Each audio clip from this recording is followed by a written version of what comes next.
So, we reinitiated a school resource officer program in 2018 to start the 2018-2019 academic year with the Gloversville School District. It was another large project for us. It was something we worked collaboratively with our city officials, our city attorney, our mayor, our council, and then of course the superintendent of schools and the board of education, and so on and so forth. And we hand selected a couple of resource officers that we felt could handle the job, were interested in the job, and provided them with certification training. We sent them out to be certified at the New York State Juvenile Officers Association conference in August of 2018. And we had to get a program off the ground. So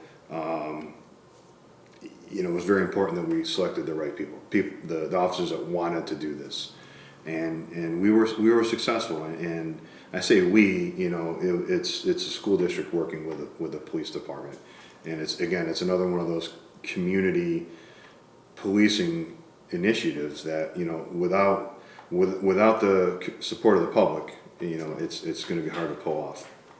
But I think year one was successful, and it was successful to the point where financially the school district was donated a significant portion of money to offset that officer's salary. And over the summer, the Gloversville High School hosted the regional summer school, and HFM BOCES requested that we provide a school resource officer for that as well, and that went very well. And so we're building a program. So we started off with 2 SROs. Then this past spring, in anticipation of the summer school, we sent a 3rd officer for training. And then this summer, on August 2019, we're going to send a detective to become certified as a school resource officer. And that detective is actually already a juvenile officer, certified juvenile officer. So we're building a program. So year number 2, the school district and the city have authorized the department to continue with the program. We have a good working relationship with our PBA, and because we have to negotiate to modify the work hours of the SRO, and so really we have the support all the way around, internally in the police department, with our city officials, and of course with the school district.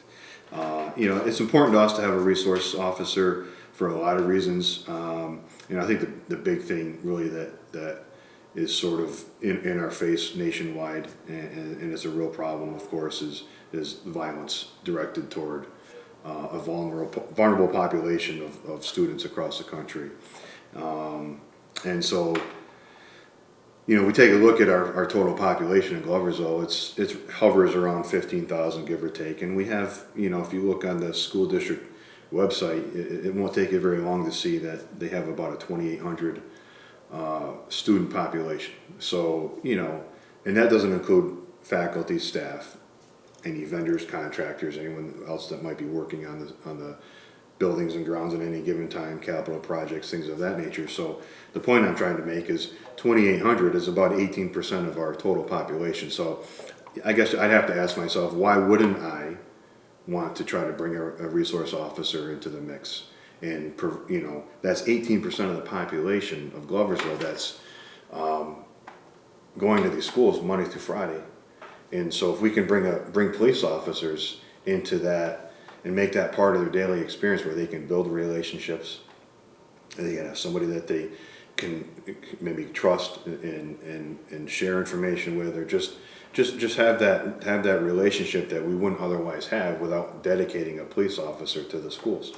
And that's a pretty significant segment of the population that's only going to continue to grow, and hopefully they grow, and then maybe they reinvest in the community.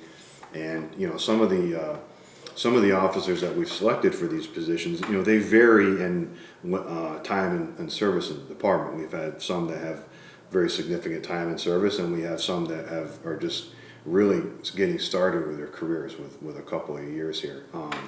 So we don't want to put a rookie officer up there until they've had a chance to figure out how to become police officers.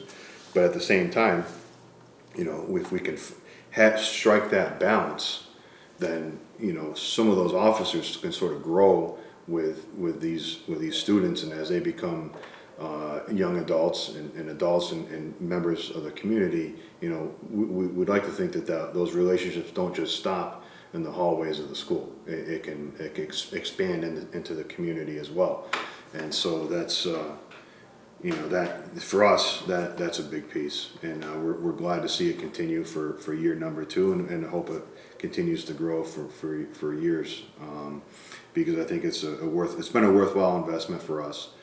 And I think that, you know, just getting into year number 2, again, I think we're just starting to see the benefits. I think it'll take a little bit of time to really see any long-term benefits, but the feedback that I get has been tremendous, and it's been tremendous from the schools, and it's been tremendous from our officers who are up there every day. And there really is a need. It's not just some feel-good, you know, thing to do. I mean, there's a need to have police in our schools.